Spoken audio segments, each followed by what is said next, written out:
నమస్కారం అండి. నేను మీ పార్వతీశాన్ని. అదేనండి, వేమూరి పార్వతీశాన్ని. ఇక్కడికి నా కథ చెప్పడానికి వచ్చానండి. మాది మొగల్తూరు అనే గ్రామం అండి. అదేనండి, నరసాపురం దగ్గర మొగల్తూరు. నేను టైలర్ హై స్కూల్లో 5వ ఫారం వరకు చదువుకున్నాను.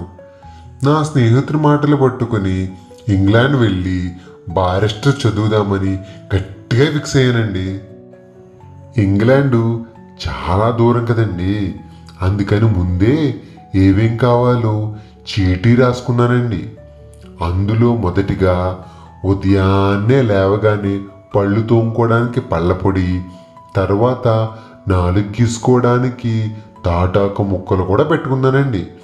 తలకు నూనె రాసుకోకుండా అస్సలు ఉండలేనండి. దానికోసం కొబ్బరి నూనె కూడా పెట్టుకున్నానండి. స్నానం చేశాక తుడుచుకోవడానికి 2 అంగవస్త్రాలు పెట్టుకున్నానండి. తలదూకోవడానికి దేశవాళీ దువ్వెన కూడానండి. నాకేమో బొట్టు పెట్టుకోవడం అలవాటు కదండి, దానికోసం కొబ్బరి చిప్పలో కొంచెం చాదు, మరేమో నీళ్లు తాగడానికి మరచెంబు కూడానండి. నేను ఎక్కువ ఇష్టంగా నేతి రొట్టెలు తింటానండి. దానికోసం గోధుమ పిండి, నెయ్యి కూడానండి. ఒక స్టవ్లో పోసుకోవడానికి కిరసనాయిలు, రొట్టెలు కాల్చుకోవడానికి అట్ల బేనం కూడానండి. ఆవకాయ లేకుండా నాకు ముద్దే దిగదండి. దానికోసం ఆవకాయ కూడా సర్దుకున్నానండి. నరసారావుపేటలో మడత మంచం చేయించానండి. దాని మీదే పడుకుంటానండి. దాంతోపాటు బొంత కూడానండోయ్. తొంగుచాప చాలా అవసరం అండి, అది కూడానండి. ఇవన్నీ ఒక పెట్టిలో పెట్టి సర్దుకున్నానండి ఇంగ్లాండ్ వెళ్ళిపోవడానికి. అమ్మయ్య, రైల్వే స్టేషన్కి వచ్చేసానండి. ఇంతలో రైలు కూడా వచ్చాగిందండి. ఇంకేముందండి, కంగారుగా తోసుకుంటూ రైలు ఎక్కేలోపు నా తల మీద ఉన్న సామాను వెనుకున్న వారిపై పడిందండి. అయినా అతి కష్టం మీద రైలు ఎక్కానండి. నా సామాను పైన పెట్టుకుంటుంటే హఠాత్తుగా రైలు కదిలింది. ఇంకేముంది, సరిగ్గా వెనుకున్న ఆడావిడ ఊళ్ళో పట్టాను. అంతే, అక్కడ ఉన్నవారంతా కడుపుబ్బా నవ్వారు. నా అవస్థ చూసి నాకు కూర్చోవడానికి కొంచెం చోటు ఇచ్చారు. నా సామాన్లు బల్లపై పెట్టాను. ఇంతలో అక్కడ ఒక చోట గొలుసు కనబడిందండి. ఇవన్నీ పడిపోకూడదని చేంటాడు వేసి బల్లంగా లాగి కట్టానండి. అంతే, రైలు ఆగింది. ఇంతలో 2 గార్డులు వచ్చి, ఈ సామాను ఎందుకు ఇలా గొలుసు కట్టావు అని అడిగారు. ఏం లేదండి, రైలు కుదుపులకు సామాను కింద పడిపోకూడదని జాగ్రత్త కోసం కట్టానండి.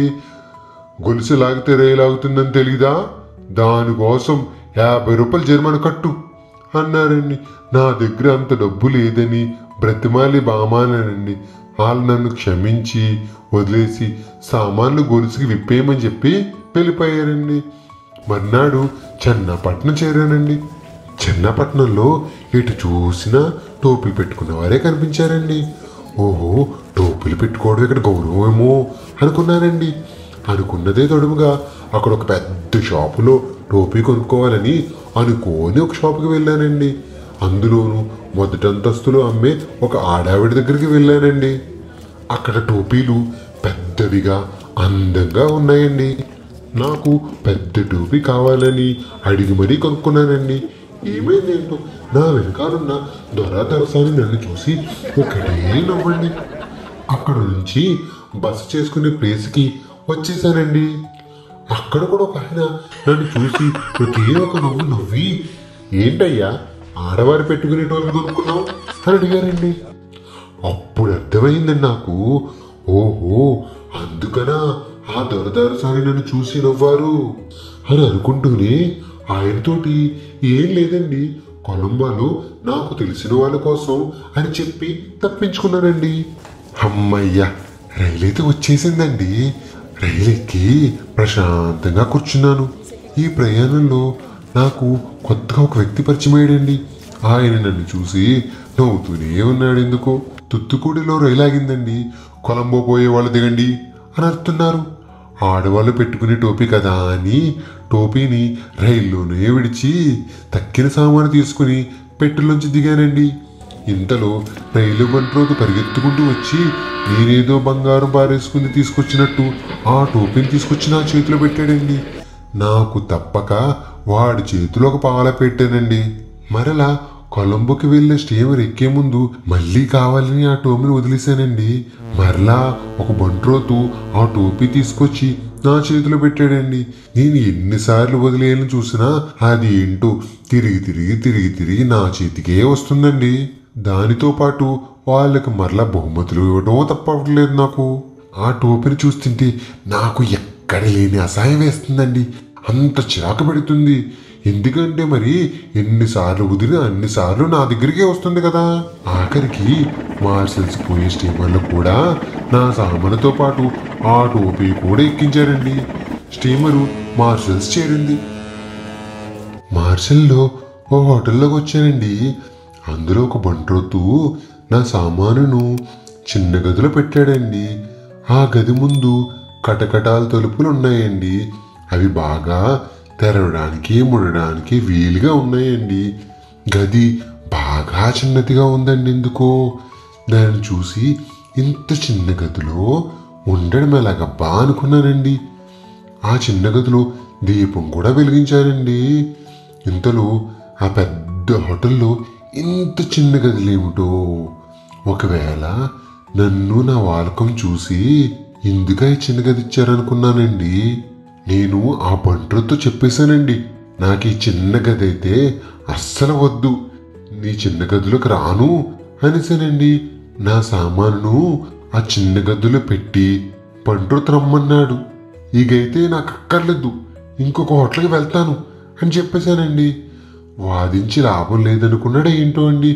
ఆ బంట్రోతు నా చెయ్యి పట్టుకుని బలవంతంగా లాగాడు నా గదిలోకి. తరువాత తలుపు వేశాడండి. ఆ గది ఆకాశంలోకి అలా ఎగిరిపోయిందండి. నేను హడిలిపోయానండి. ఎంత భయపడ్డానో. తర్వాత ఆ గది ఒక చోట ఆగిందండి. తర్వాత తలుపు తీసి బయటకు రమ్మన్నాడండి. ఇవన్నీ చూసి ఎన్ని వింతలో ఆశ్చర్యపోయాను.